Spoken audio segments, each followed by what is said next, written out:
O seu jeito de beber te afastou das pessoas que você ama? Sabemos que sim. É possível encontrar uma nova maneira de viver com qualidade. Alcoólicos Anônimos pode ajudar.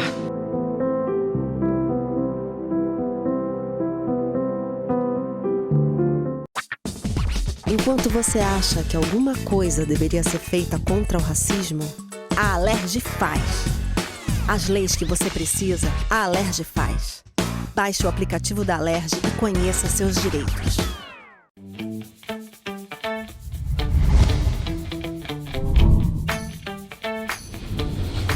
TVC, a TV do Correio da Manhã.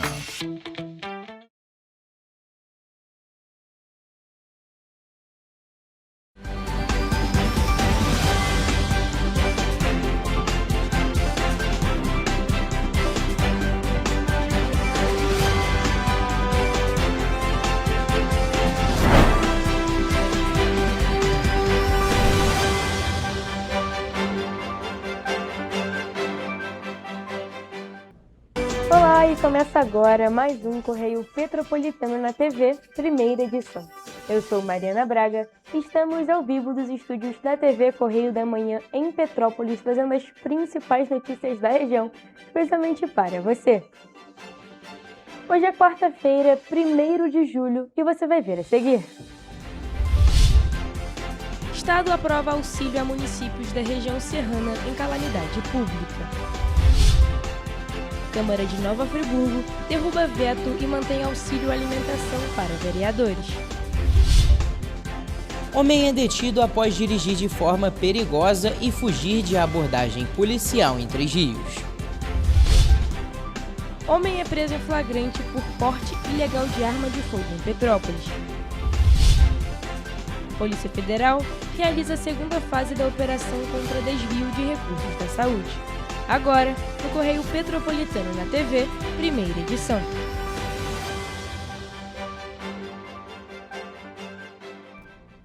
O governo do estado autorizou na última sexta-feira o repasse de R$ 45.500.000 do Fundo Especial da Assembleia Legislativa do Estado do Rio de Janeiro para os municípios que decretaram situação de calamidade pública devido aos impactos das chuvas de 2026.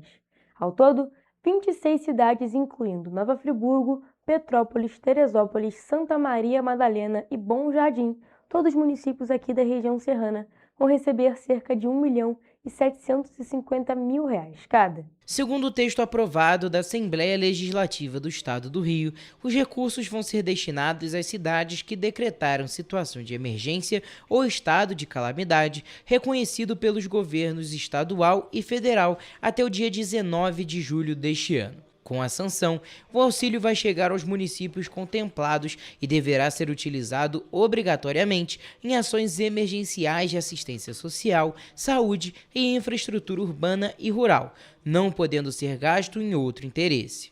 O texto também prevê que a fiscalização ficará por conta do Tribunal de Contas do Estado do Rio de Janeiro, sem prejuízo do controle interno dos municípios e da fiscalização exercida pela Alerj. A lei estabelece ainda que as cidades deverão encaminhar ao TCE, no prazo de até 180 dias, um relatório da aplicação dos valores recebidos, acompanhado da documentação comprobatória das despesas realizadas e da indicação das ações emergenciais executadas. Em relação ao encaminhamento de relatório ao TCE, o governador desembargador Ricardo Couto vetou parcialmente o projeto, apontando que tal medida pode infringir a autonomia administrativa e a reserva de iniciativa do órgão, para dispor sobre as normas que tratem da organização, estrutura interna, funcionamento ou exercício do poder fiscalizatório do mesmo.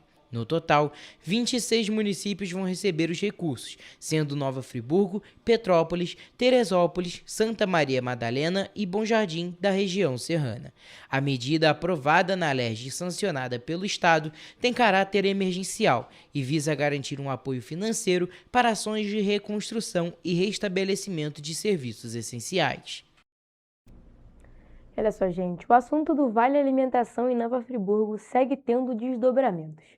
Em uma votação apertada, a Câmara Municipal da cidade derrubou o veto do prefeito Johnny Michael ao projeto que cria um auxílio alimentação de R$ 50 por dia útil para os vereadores. O veto foi rejeitado por 11 votos a 9 e, com isso, a proposta será promulgada pelo próprio Legislativo. O projeto, de autoria da mesa diretora, altera uma lei municipal para estender aos vereadores um benefício que já é concedido aos servidores da Câmara. Antes da votação em plenário, a Comissão de Constituição e Justiça emitiu parecer contrário ao veto, entendendo que o Legislativo tem autonomia administrativa, financeira e orçamentária para instituir a medida. A votação também chamou atenção pelo cenário político. Parte da base do governo e até o líder do executivo na Câmara votaram pela derrubada do veto, enquanto alguns parlamentares da oposição defenderam a manutenção da decisão do prefeito. Ao justificar o veto, a Prefeitura afirmou que a criação do auxílio contraria a lei de responsabilidade fiscal, já que o município estaria acima do limite prudencial de gastos com pessoal. O Executivo também citou questionamentos sobre a moralidade administrativa e o impacto financeiro da medida. Durante a tramitação, o projeto foi alvo de protestos de parte do público presente nas sessões e recebeu uma emenda que determina que os vereadores interessados no benefício deverão solicitar formalmente a adesão ao auxílio. E um ônibus de turismo pegou fogo no bairro Cantagalo, em Três Rios, na madrugada de terça-feira. Segundo o Corpo de Bombeiros, não houve feridos. De acordo com o Corpo de Bombeiros, a ocorrência foi registrada embaixo de um viaduto, na Avenida Arthur Sebastião Toledo Ribas, no bairro Cantagalo, em Três Rios. Nas imagens que circularam pelas redes sociais, é possível ver a intensidade das chamas que tomaram o ônibus de turismo e que assustaram motoristas e moradores da região que fica próxima à BR-393. O quartel dos bombeiros de Três Rios foi acionado por volta das 5h15 da manhã para combater as chamas, e o fogo foi controlado por volta das 5h52. De acordo com a corporação, não houve registro de feridos. A gente está falando de Três Rios, mas agora sobre as ocorrências policiais. Um homem de 26 anos foi detido após fugir de uma abordagem da Polícia Militar e realizar manobras perigosas com uma motocicleta na tarde de segunda-feira em Três Rios. A ação aconteceu no bairro Cariri. O repórter Gabriel Toledo é que tem mais informações. De acordo com a Polícia Militar, durante um patrulhamento, os agentes flagraram um motociclista trafegando em alta velocidade, sem capacete e em desacordo com as normas de trânsito. Ao receber a ordem de parada, o condutor desobedeceu à determinação, subiu na calçada com a motocicleta e tentou escapar.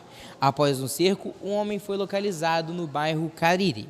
Segundo a polícia, ele ainda tentou esconder a motocicleta na residência onde estava, mas acabou sendo abordado. O suspeito foi levado para a 108ª Delegacia de Polícia em Três Rios, onde a ocorrência foi registrada pelos crimes de desobediência e direção perigosa. Também foram aplicadas as medidas administrativas de trânsito com a emissão dos autos de infração. A motocicleta foi liberada para um condutor habilitado, conforme prevê a legislação. Gabriel Toledo, para a TV Correio da Manhã. Muito obrigada, Gabriel, por suas informações. E um homem de 50 anos foi preso em flagrante por porte ilegal de arma de fogo em Petrópolis por policiais militares do 26º Batalhão. A ação aconteceu em Itaipava na noite de segunda-feira. A prisão aconteceu após denúncias de moradores informando que um homem armado circulava pela Estrada das Arcas, em Itaipava, distrito de Petrópolis. Agentes do setor Fox, da Polícia Militar, iniciaram as buscas e localizaram o suspeito no interior de um bar. No momento da abordagem, ele empunhava um revólver em direção a outra pessoa. Com a intervenção dos policiais, a arma foi imobilizada antes que qualquer disparo fosse efetuado. Durante a ação, também foi encontrada uma segunda arma de fogo em posse do acusado. Foram apreendidos um revólver calibre .32 com numeração suprimida, uma garrucha calibre .22, 14 munições de diferentes calibres e um canivete. O homem foi conduzido para a 106ª Delegacia de Polícia, em Itaipava, onde permaneceu preso em flagrante pelo crime de porte ilegal de arma de fogo de uso permitido. E ele ainda possui anotações criminais anteriores por homicídio consumado e tentativa de homicídio. A Polícia Federal realizou na terça-feira a segunda fase da Operação Anáfora.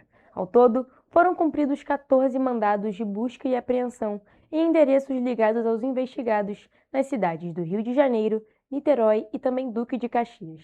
A ação é resultado do aprofundamento das investigações que iniciaram em 2022. Segundo a Polícia Federal, as apurações identificaram indícios de lavagem de dinheiro por meio da ocultação de patrimônio em nome de terceiros, além de despesas incompatíveis com a renda declarada e negociações envolvendo imóveis. Parte dos mandados foi expedida pela Justiça Federal e outra parte pelo Tribunal Regional Federal da 2ª Região, já que alguns dos investigados têm o processo analisado em uma instância diferente da Justiça. As investigações continuam para identificar todos os envolvidos e o destino dos recursos que teriam sido desviados. O material apreendido durante essa fase da operação deve reforçar a produção de provas e ajudar no avanço do inquérito. Os investigados poderão responder, de acordo com a participação de cada um, pelos crimes de organização criminosa, fraude à licitação e lavagem de dinheiro. A Polícia Federal informou que novas acusações ainda podem surgir conforme o andamento das investigações. E você vai ver no próximo bloco. Balcão de Empregos tem 124 vagas disponíveis em Petrópolis. Estado divulga 2.700 oportunidades de emprego formal, estágio e jovem aprendiz. Inscrições para a Prova Nacional Docente terminam na sexta-feira. Ensino médio público avança no Rio de Janeiro. MEC Livros amplia acervo com mais de 7.800 obras em inglês e espanhol. Região Serrana pode gerar mais de 4.000 toneladas de lixo eletrônico por ano. O Correio Petropolitano na TV, primeira edição, volta já.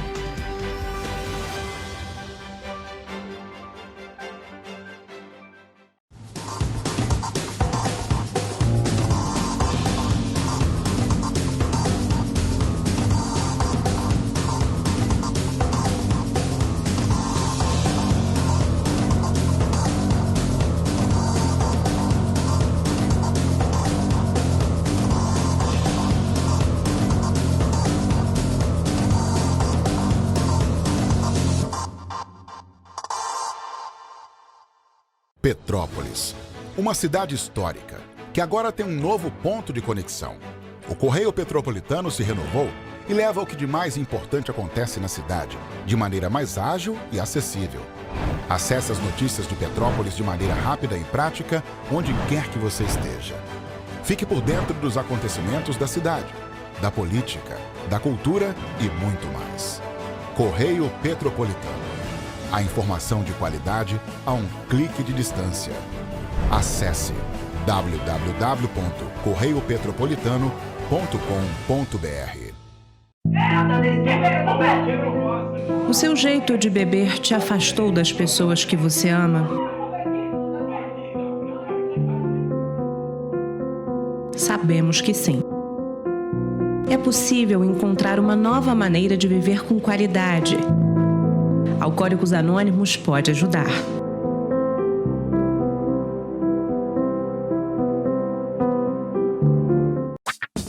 Enquanto você pensa que poderia ganhar igual aos homens, a Alerj faz. As leis que você precisa, a Alerj faz. Baixe o aplicativo da Alerj e conheça seus direitos.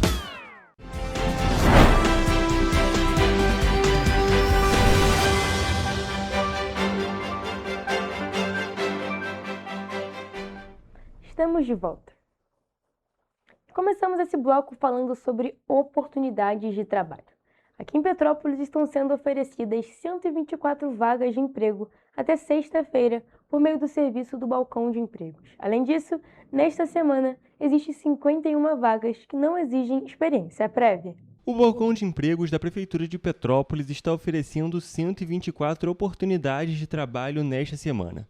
As vagas estão disponíveis até a sexta-feira, dia 3 de julho, e os candidatos podem realizar o cadastro de seus currículos no site da Prefeitura, em petropolis.rj.gov.br. O balcão desta semana conta com 51 vagas que não exigem experiência, para funções como agente funerário, analista de logística, auxiliar de perecíveis, encarregado, repositor de mercadorias, técnico de arquivo de documentos, técnico de informática, vendedor e vendedor externo. As outras 73 vagas que exigem experiência prévia podem ser consultadas em nosso site correiopetropolitano.com.br. E o governo do estado também está disponibilizando oportunidades para esta semana. São 2.795 vagas de emprego formal, estágio e jovem aprendiz, captadas pela Secretaria de Estado de Trabalho e Renda. Por meio do Sistema Nacional de Emprego, são oferecidas 1.000 oportunidades com carteira assinada, distribuídas pelas regiões Metropolitana, Serrana, Baixadas Litorâneas e também Médio Paraíba. Já para quem está buscando estágio ou uma chance como jovem aprendiz, há 1.795 oportunidades, 181 ofertadas pela Fundação Moody's e 1.614 pelo Centro de Integração Empresa-Escola. Para pessoas com deficiência, há 96 oportunidades, tais como ajudante de padeiro, atendente de lojas, atendente de padaria, auxiliar de estoque, operador de caixa e repositor em supermercados em diferentes regiões. Os salários variam de 1 a 2 mínimos e não é necessário comprovar experiência. Na região metropolitana, os salários podem chegar a 3 mínimos, ou seja, R$ 4.863, para cozinheiro de restaurante na Barra da Tijuca. Na região serrana, todas as 200 ofertas de emprego são para a cidade de Teresópolis. A média salarial varia de 1 a 2 salários mínimos para funções como auxiliar técnico eletrônico, gerente de loja, motorista de caminhão e repositor em supermercados. O destaque fica para a função de gerente de recursos humanos, com remuneração de 4 salários mínimos. Já no Médio Paraíba, a captação de vagas reuniu 41 oportunidades para cargos como auxiliar de linha de produção, cozinheiro industrial, operador de empilhadeira e perfumista, com diferentes níveis de escolaridade e salários. Na região das Baixadas Litorâneas, por sua vez, foram captadas 2 vagas para ajudante de açougueiro em São Pedro da Aldeia, sem exigência de experiência. De acordo com o Observatório do Trabalho da Secretaria de Estado de Trabalho e Renda, as vagas de emprego formal disponibilizadas estão distribuídas pelo setor de serviços e comércio. A maioria dos empregadores pede um ensino fundamental completo e oferece até 2 salários mínimos. Para se inscrever ou atualizar o cadastro,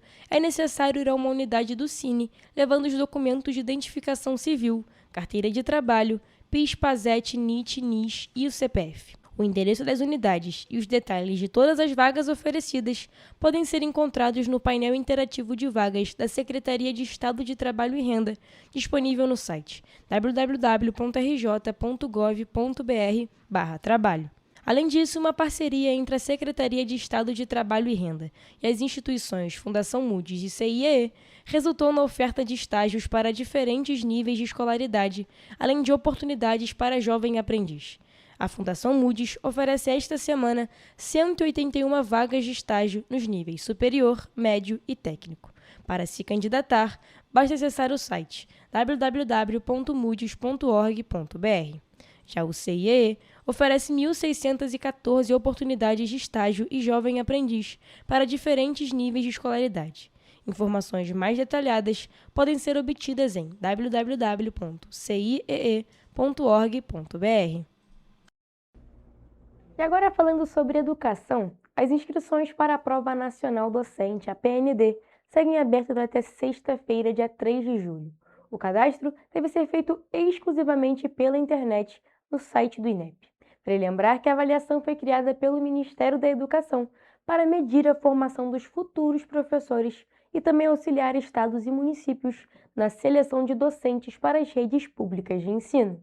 Podem participar os estudantes concluintes de cursos de licenciatura inscritos no ENAD das licenciaturas, além de professores e outros interessados em concorrer a vagas em concursos ou processos seletivos simplificados promovidos pela União, Estados, Distrito Federal e municípios. Neste ano, 2.031 redes de ensino aderiram voluntariamente à prova. O número representa a participação de 96% das capitais e 85% dos estados brasileiros. Do total, 615 redes informaram que pretendem utilizar a nota da PND em seus processos seletivos ainda em 2026. O candidato que desejar utilizar o nome social ou solicitar atendimento especializado deverá fazer o pedido durante o período de inscrição. O recurso está disponível para pessoas com deficiência, transtornos do neurodesenvolvimento, gestantes, lactantes, diabéticos, idosos e outros candidatos que necessitem de condições específicas para a realização da prova.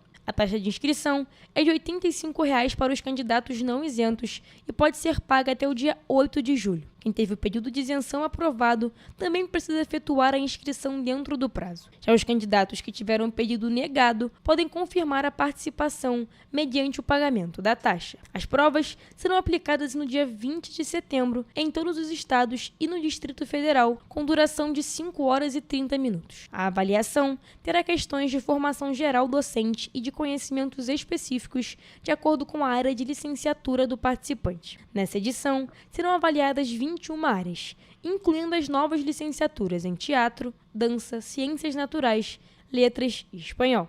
O resultado final da Prova Nacional Docente está previsto para ser divulgado no dia 15 de dezembro. Olha só, gente, o Rio de Janeiro registrou melhora nos indicadores do ensino médio da rede pública. Dados divulgados pelo Ministério da Educação mostram queda nas taxas de abandono, reprovação e atraso escolar, além do aumento da aprovação dos estudantes. Entre 2022 e 2025, a taxa de abandono escolar no ensino médio público do Rio de Janeiro caiu de 6,4% para 4%. No mesmo período, a reprovação recuou de 13,6% para 4,4%, enquanto o índice de distorção idade-série passou de 33,9% para 29,8%. Os dados fazem parte da segunda etapa do Censo Escolar 2025, divulgada na sexta-feira pelo INEP, ligado ao Ministério da Educação. No cenário nacional, a reprovação no ensino médio público caiu 62% entre 2022 e 2025, o abandono escolar diminuiu 61% e a distorção idade-série foi reduzida em 28%. No mesmo período, a taxa de aprovação cresceu 11%, o que indica avanços na permanência e no desempenho dos estudantes. Segundo o MEC, a melhora dos indicadores está relacionada à ampliação de políticas públicas como o Compromisso Nacional Criança Alfabetizada, o Programa Escola em Tempo Integral, a Estratégia Nacional de Escolas Conectadas e o PED-6. No Rio de Janeiro, por exemplo, 492.212 estudantes já foram beneficiados pelo programa. Desse total, 52% são mulheres e 48% homens. Outros indicadores também apontam avanços. As inscrições de concluintes da rede pública no Enem cresceram 46% entre 2022 e 2025. Além disso, a taxa de estudantes que não retornaram ao ensino médio no ano seguinte caiu 28% no país, o que, segundo o INEP, representa quase 250 mil jovens a mais permanecendo na escola em 2025. Dados da PNAD Contínua Educação divulgados pelo IBGE também reforçam esse cenário. A taxa de frequência escolar líquida entre jovens de 15 a 17 anos subiu de 76,8% em 2024 para 80,6% em 2025, o maior patamar da série histórica desde 2016. Com isso, a proporção de jovens fora do ensino médio caiu de 23,2% para 19,4% em apenas um ano. E o Ministério da Educação ampliou o acervo da plataforma MEC Livros com a disponibilização gratuita de 7.832 obras nas versões originais em inglês e em espanhol. Com os novos títulos, a plataforma passa a contar agora com 17.610 obras em português, 6.468 em inglês e 2.724 obras em espanhol. O objetivo da iniciativa é ampliar o acesso gratuito dos brasileiros a diferentes tradições literárias e culturais, além de incentivar a leitura e o aprendizado de línguas estrangeiras. Entre as 7.832 publicações incorporadas ao acervo, o MEC destaca desde clássicos da literatura em língua inglesa até sucessos contemporâneos. Entre os autores disponíveis estão William Shakespeare, Virginia Woolf, George Orwell em inglês, e Gabriel Garcia Marques e Frederico Garcia Lorca em espanhol. Além das obras em língua estrangeira, as novas incorporações incluem títulos em português de diversos gêneros, publicados por editoras como Fósforo, LIPM, Peirópolis, Ciranda, Collis e Edra. O Ministério também destaca que a ampliação do acervo fortalece a aprendizagem de idiomas oferecida gratuitamente pela plataforma. A ferramenta, disponível nas versões web e aplicativo, oferece cursos com método de ensino estruturado para o aprendizado autônomo de inglês e espanhol. Os cursos estão organizados do nível básico A1 ao avançado C2. Ao todo, são cerca de 800 aulas distribuídas em módulos que combinam conteúdos, exercícios de fixação e atividades de gamificação. Atualmente, a plataforma Mac Livros reúne mais de 212 mil usuários ativos em todo o país.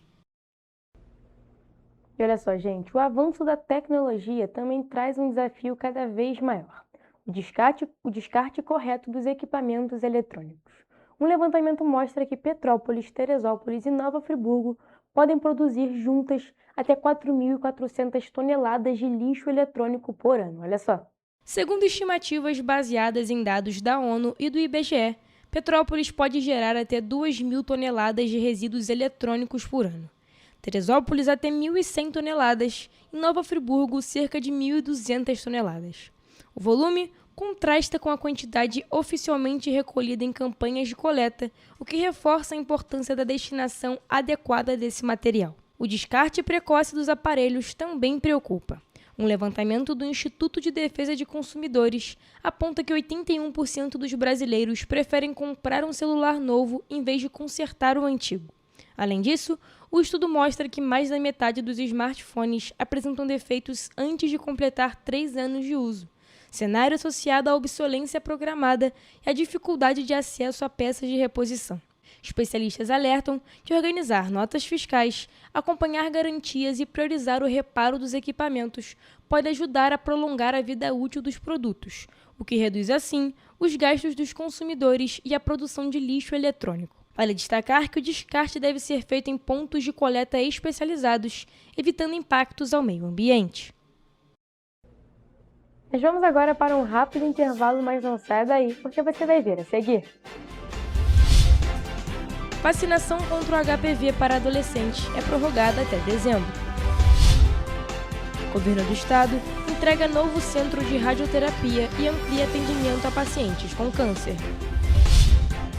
Desenrola renegocia mais de 5 bilhões de reais em dívidas pela Caixa. Gastos de turistas estrangeiros no Brasil batem recorde e somam 25 bilhões de reais. PIB do estado do Rio cresce 4,2% no primeiro trimestre de 2026. O Correio Petropolitano na TV, primeira edição, volta em instantes.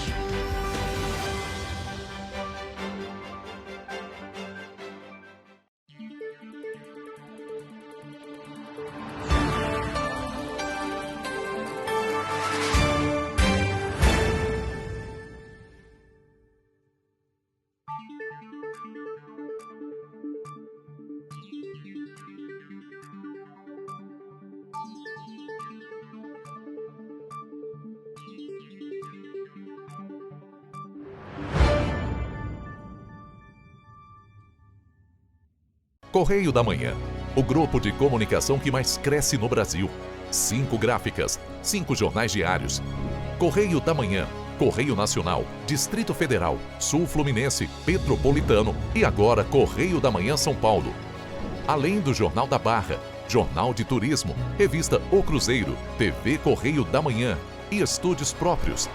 Grupo Correio da Manhã, informação com tanta credibilidade que é impressa todos os dias. Enquanto você acha que alguma coisa deveria ser feita contra o racismo, a Alerj faz. As leis que você precisa, a Alerj faz. Baixe o aplicativo da Alerj e conheça seus direitos. Sem você, o nosso jornal não funciona. Você viu um problema no seu bairro? Uma rua em condições de abandono, um acidente ou até um vazamento de água? Filme, fotografe ou escreva. A sua denúncia pode virar reportagem na TV. E quando você denuncia, a gente vai até você. Estamos aqui para cobrar respostas das autoridades. Porque cada voz conta. e faz diferença. Queremos mostrar o que afeta o seu dia a dia. Nos ajude a mostrar a realidade de onde você vive. Denuncie pelo WhatsApp DDD 24 99248 3167. TV Correio da Manhã.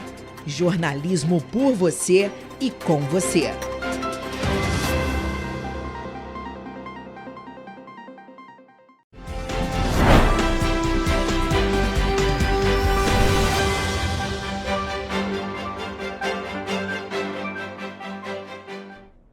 Estamos de volta.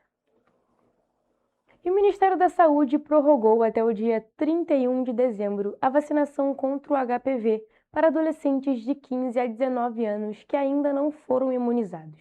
A estratégia de resgate vacinal seria encerrada neste mês, mas foi estendida para ampliar a cobertura vacinal entre os jovens. O Ministério da Saúde reforçou a importância do resgate vacinal para garantir o acesso dos adolescentes que não receberam a dose na idade recomendada. Além disso, a pasta também orientou estados e municípios a intensificarem as ações de vacinação. O documento destaca que, embora o monitoramento da campanha apresente avanços, os dados ainda são insuficientes para alcançar os mais de 600 mil adolescentes contemplados pela estratégia.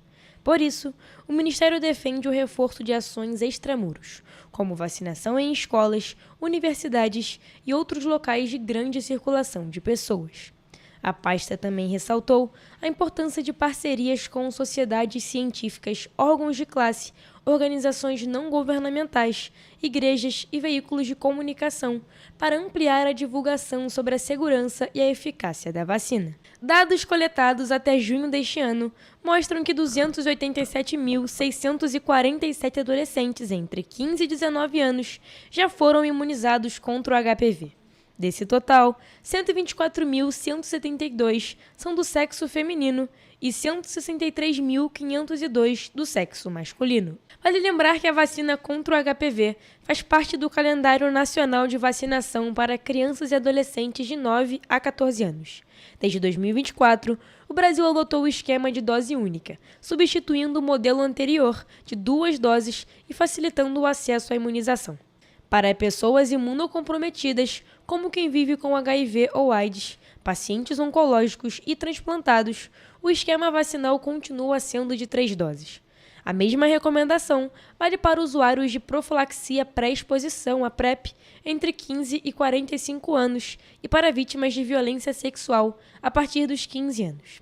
Segundo o vice-presidente da Sociedade Brasileira de Imunizações, o HPV é o principal vírus responsável por diversos tipos de câncer, especialmente o de colo do útero, mas também está relacionado a cânceres de ânus, boca, cabeça, pescoço, vulva e vagina. O médico explica que a vacinação tem como objetivo evitar que homens e mulheres se infectem de forma persistente pelo vírus, reduzindo o risco de desenvolver esses tipos de câncer no futuro. O médico reforça ainda que a vacina contra o HPV é extremamente segura e altamente eficaz, sendo considerada uma das mais eficazes já desenvolvidas. Segundo ele, o avanço da vacinação é fundamental para o objetivo da Organização Mundial da Saúde de eliminar o câncer de colo do útero. E ainda falando sobre saúde, pacientes que precisam de tratamento contra o câncer passam a contar agora com um importante reforço na rede estadual de saúde. O governo do estado inaugurou um novo centro de radioterapia, Dr. Marcelo Reis, equipado com tecnologia de última geração, que vai ampliar o atendimento pelo SUS e também reduzir o tempo de espera para o início do tratamento. O investimento total no centro de radioterapia foi de R$ 32 milhões.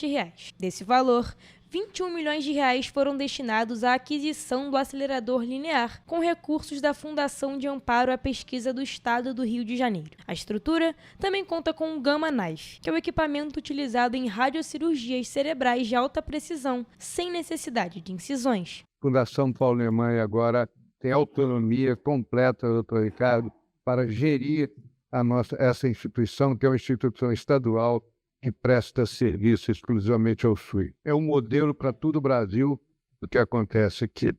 Está na vanguarda, acho que não tem nenhum lugar do Brasil, como já foi dito, que tem e que faz aquilo que é feito aqui. O novo centro de radioterapia recebeu também um acelerador linear, um equipamento de alta tecnologia utilizado no tratamento de tumores, especialmente os de cérebro e coluna. O acelerador direciona feixes de raio-x de alta energia exclusivamente ao tumor, preservando os tecidos sadios. O tratamento é indolor, tem menor risco de efeitos colaterais e cada sessão dura, em média, entre 15 e 20 minutos. Com essa nova aquisição, a capacidade de atendimento vai aumentar em 150%, passando de 28 para até 70 pacientes por mês. Esse equipamento vai completar todo o ciclo de cuidados do paciente oncológico. Então nós tínhamos aqui uma dificuldade porque operávamos o paciente e não tinha como fazer o tratamento complementar. A expectativa é que a nova estrutura reduza o tempo de espera para o início da radioterapia e ofereça também um tratamento mais rápido, preciso e eficaz para pacientes com câncer. Todos os atendimentos serão realizados pelo Sistema Único de Saúde, o SUS, mediante encaminhamento pelo Complexo Estadual de Regulação para pacientes enviados por hospitais e unidades da rede pública dentro do perfil de atendimento. Com a nova unidade, o Estado amplia o acesso a uma das tecnologias mais modernas disponíveis para o tratamento oncológico. E agora, mudando de assunto, a Caixa Econômica Federal divulgou que 5 bilhões e 500 milhões de reais em dívidas já foram renegociados por meio do programa Novo Desenrola Brasil. O desconto médio concedido aos clientes foi de 79,3%. Do total renegociado, 460 milhões e 660 mil reais correspondem ao Desenrola Famílias, 2 bilhões de reais ao Desenrola Empresas e mais de 3 bilhões de reais ao Desenrola Fiéis. No Desenrola Rural, já foram renegociados cerca de 3 milhões e 500 mil reais. O Desenrola Famílias é destinado a pessoas físicas com rendimento mensal de até 5 salários mínimos e oferece condições especiais para a quitação das dívidas. Pelo programa, os clientes contam com juros de 1,99% ao mês, descontos de até 90% e prazos de 12 a 48 meses, com parcelas a partir de R$ 50. O programa contempla contratos firmados até 31 de janeiro de 2026, que apresentem atrasos entre 91 e 720 dias. Segundo a pesquisa de endividamento e inadimplência do consumidor da Confederação Nacional do Comércio de Bens, Serviços e Turismo, os índices de endividamento e inadimplência têm avançado em 2026. O último relatório da CNC aponta que, em maio, 81,6% das famílias estavam endividadas, um aumento de 0,7% em relação ao mês anterior e de 3,4% na comparação com maio de 2025. Já o nível de inadimplência, ou seja, o percentual de famílias com dívidas em atraso, também apresentou leve crescimento de 0,2% no mês, chegando a 29,9%. Em relação ao ano passado, o aumento foi de 0,4%. As projeções da CNC para os próximos meses apontam continuidade da elevação do endividamento, acompanhada de ligeiro crescimento das contas em atraso. Apesar disso, com o Desenrola 2.0 lançado em maio deste ano, a Confederação aumentou as expectativas sobre o endividamento e inadimplência dos brasileiros. Para a CNC, o programa federal traz a expectativa de repetir a desaceleração dos indicadores observada na primeira versão do Desenrola em 2023.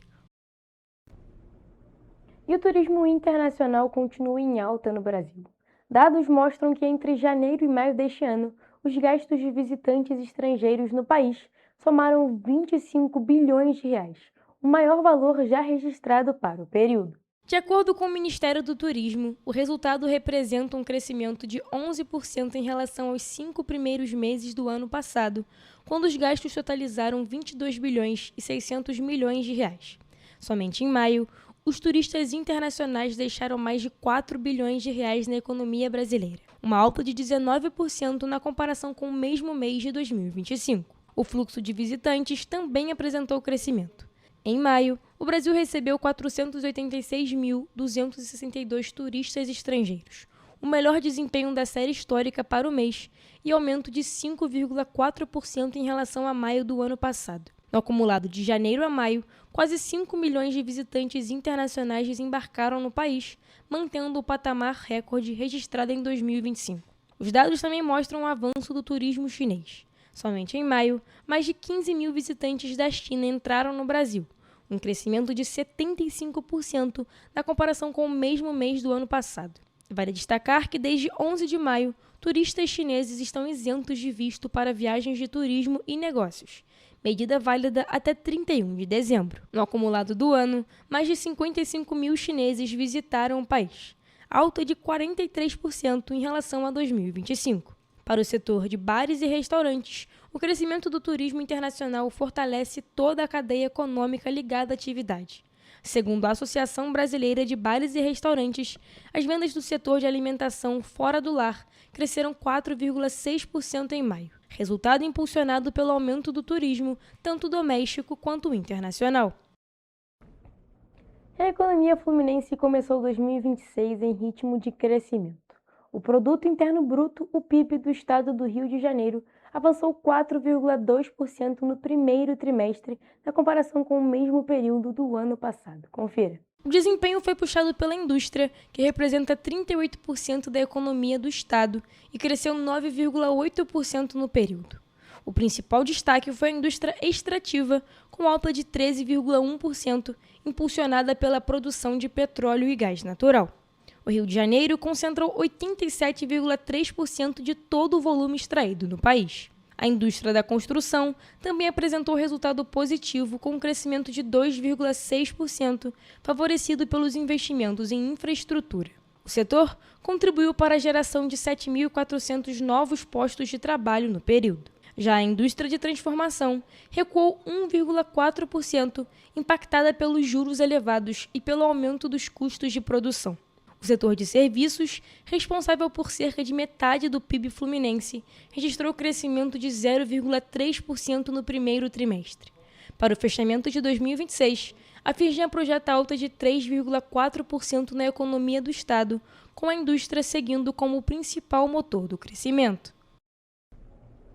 E ainda falando sobre economia, o mercado financeiro manteve em 5,33% a projeção para a inflação de 2026, segundo o boletim Focus, divulgado pelo Banco Central. A estabilização interrompe uma sequência de 15 altas consecutivas nas estimativas, mas o índice ainda permanece acima da meta oficial de 3%, com tolerância entre 1,5% e 4,5%. Para 2027, a expectativa da inflação subiu de 4,15% para 4,17%. Já as projeções para 2028 e 2029 foram mantidas em 3,7% e 3,5%, respectivamente. A estimativa para a taxa básica de juros, a Selic, foi mantida em 14% para o fim de 2026, abaixo dos atuais 14,25%.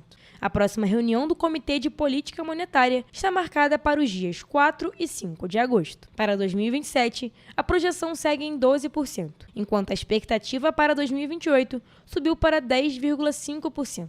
Em 2029, a taxa deve ficar em 10% ao ano. O boletim também trouxe uma pequena revisão na expectativa de crescimento da economia. A projeção para o Produto Interno Bruto, o PIB, subiu de 1,98% para 1,99% em 2026. Para 2027, a estimativa caiu levemente para 1,68%. Já para 2028 e 2029, a previsão foi mantida em 2%. No câmbio, a expectativa para o dólar ao fim de 2026 permanece em R$ 5,20. Para 2027 e 2028, as projeções foram elevadas para R$ 5,58 e R$ 5,35, respectivamente. A estimativa para 2029 segue em R$ 5,40. Nós vamos agora para o último e rápido intervalo, mas não saia daí, porque você vai ver no próximo bloco. Índice de preços ao produtor é de menos 0,30% em maio. O Correio Petropolitano na TV, primeira edição, volta já.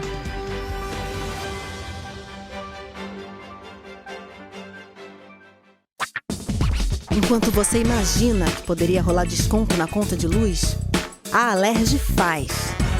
As leis que você precisa, a Alerj faz. Baixe o aplicativo da Alerj e conheça seus direitos.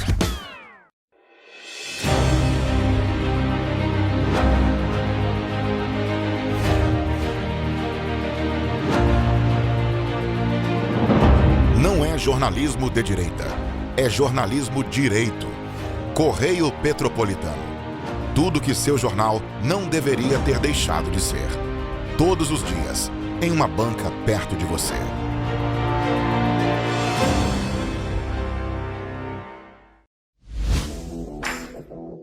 Para ter mais qualidade de vida, conte com a maior rede de academias de Petrópolis.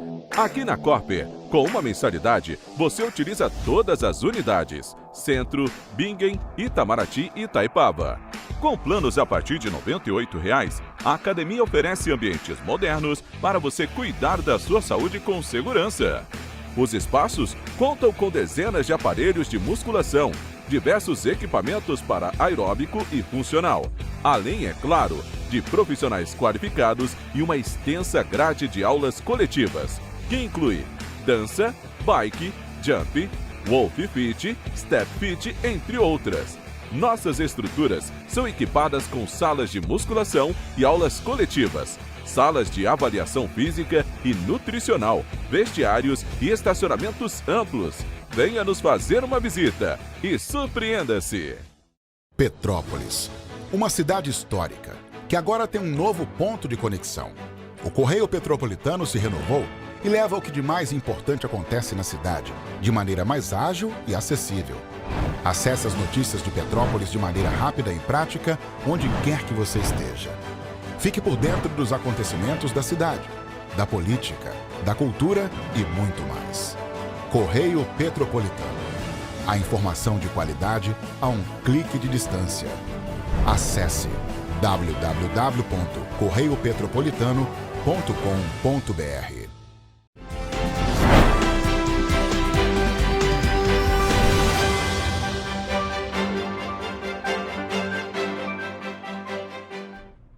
Estamos de volta. E em maio de 2026, os preços da indústria apresentaram uma redução de 0,30% na comparação com os dados coletados no mês de abril de 2026. O dado reverte a tendência de variação positiva registrada entre abril frente a março. Nessa comparação, 7 das 24 atividades industriais apresentaram queda de preços. Acumulado no ano, o índice permanece no campo positivo, com avanço de 4,80% nesses 5 primeiros meses de 2026. E o mesmo ocorre no acumulado em 12 meses, com os preços da indústria em maio de 2026 ainda estando em média 1,99% acima dos de maio de 2025. Na pesquisa de maio, 7 das 24 atividades industriais analisadas na pesquisa apresentaram variações negativas de preço em comparação ao mês imediatamente anterior, seguindo o sinal de variação do índice da indústria geral. Dentre essas atividades estão aquelas que mais influenciaram o resultado geral do IPP. O setor de alimentos, por exemplo, foi o principal responsável pela queda dos preços da indústria em maio. Essa atividade, que tem o maior peso no cálculo do índice, registrou recuo de 2,05%. Dentro do setor de alimentos, os principais destaques de queda foram os preços do açúcar, café e laticínios. O número total mensal também teve uma grande influência do mercado internacional. Outro fator importante foi a valorização do real frente ao dólar, que foi de 1% em maio e já acumula 12,1% nos últimos 12 meses, o que contribui para reduzir os preços de produtos exportáveis e de diversas matérias-primas negociadas no mercado internacional. Um outro destaque da pesquisa do IPP é a queda de 5,90% nas indústrias extrativas, a maior entre todos os setores investigados. Esse resultado ele sucede uma elevação acumulada de 22,09% entre março e abril, que foi um período marcado pelo aumento dos preços internacionais do petróleo, em decorrência dos conflitos no Oriente Médio. Em maio, com a redução das tensões geopolíticas na região, o número voltou a cair. A expectativa da retomada parcial dos fluxos pelo Estreito de Hormuz contribuíram para o recuo das cotações do petróleo, influenciando negativamente os preços do setor. Apesar da redução nos valores do petróleo, os setores que envolvem a cadeia do item ainda aparecem no lado das altas de preços. Das atividades que se destacaram com altas de preços, aparecem aquelas ligadas à cadeia do petróleo, que ainda reflete os aumentos observados na commodity nos meses anteriores. A pesquisa de índices de preço ao produtor também aponta que as principais grandes categorias econômicas apresentaram variações negativas próximas da média geral da indústria. A variação mais intensa foi em bens de consumo, que teve um resultado de menos 0,34%, mas a principal influência partiu dos bens intermediários, que reverteram o sinal observado nos 2 meses anteriores e em maio apresentaram, em média, uma variação de menos 0,29%. E o setor público consolidado, que engloba União, estados, municípios e empresas estatais, teve déficit primário de 56 bilhões e 100 milhões de reais em maio de 2026. O valor é consideravelmente maior que no mesmo mês do ano passado, quando foi de 33 bilhões e 700 milhões de reais. Os números constam no relatório estatístico fiscais divulgados na terça-feira pelo Banco Central. No acumulado de 12 meses contados até maio, o déficit primário ficou em 149 bilhões de reais, cerca de 1,14% do PIB, um resultado 0,16 ponto percentual acima do acumulado até abril. No caso do governo central, formado por Tesouro Nacional, Banco Central, Previdência Social e dos governos regionais, houve um déficit de 52,5 bilhões de reais e 1,2 bilhões de reais, respectivamente. Nas empresas estatais, houve um superávit de 0,3 bilhão. Os gastos do setor público consolidado com juros nominais totalizaram 107,5 bilhões em maio, em comparação a 92,1% registrados no mesmo mês de 2025. Com isso, o resultado nominal do setor público consolidado, que inclui o resultado primário e os juros nominais apropriados, foi deficitário em 163,7 bilhões de reais em maio. Em 12 meses, o déficit nominal acumulado chegou a 1.260 bilhões, cerca de 9,62% do PIB brasileiro, mantendo-se estável como percentual do PIB em relação ao mês anterior. A dívida líquida do setor chegou a 8,9 trilhões de reais, cerca de 67% do PIB em maio, elevando-se em 0,7% ponto percentual do PIB do mês. E vamos agora para a previsão do tempo aqui para as cidades da nossa região de cobertura, com Evelyn Carvalhais.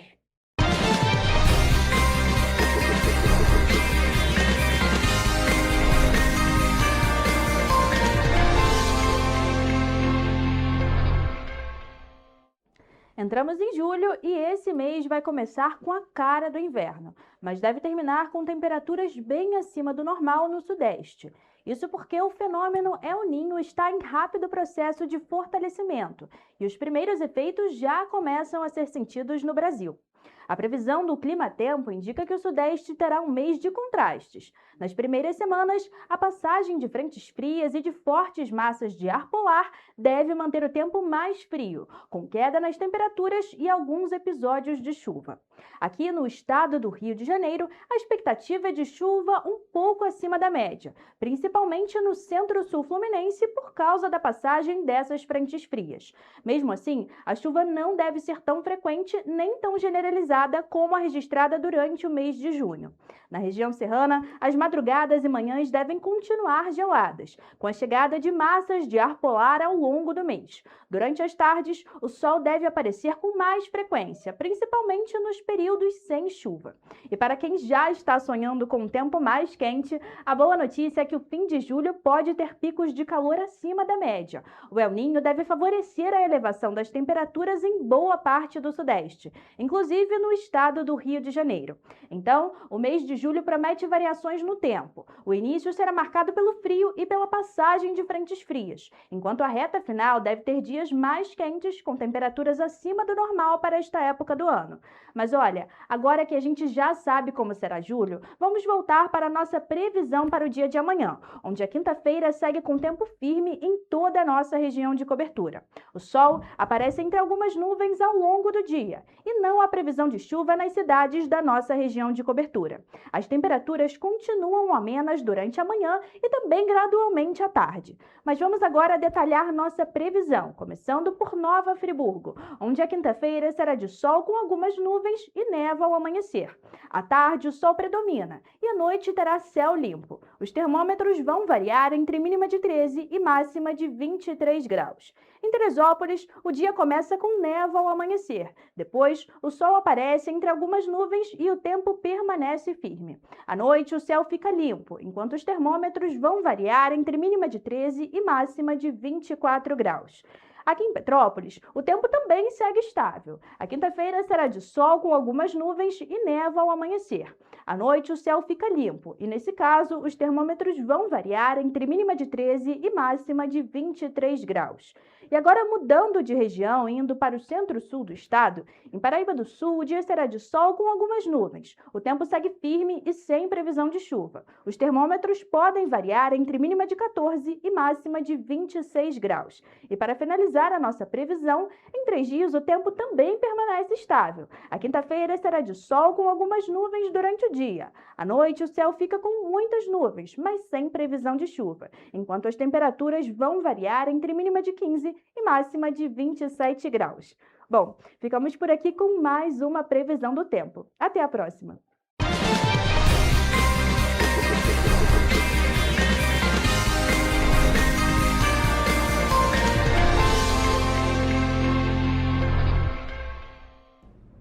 Pessoal, a gente fica por aqui, mas mais notícias e informações você encontra nos nossos telejornais, além do nosso site em correiopetropolitano.com.br e também nas nossas redes sociais, o Facebook, TV Correio da Manhã, e os nossos Instagrams, @Correio Petropolitano e @TV Correio da Manhã. Siga a gente para se manter sempre informado.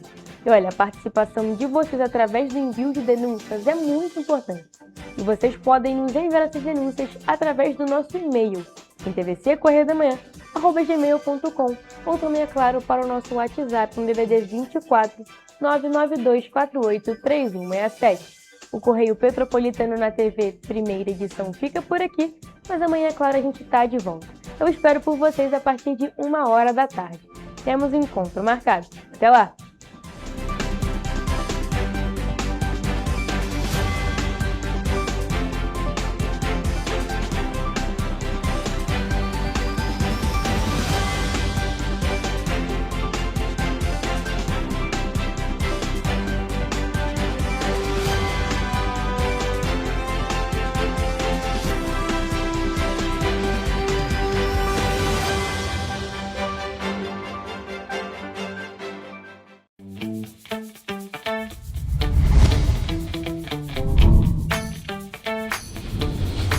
TVC, a TV do Correio da Manhã.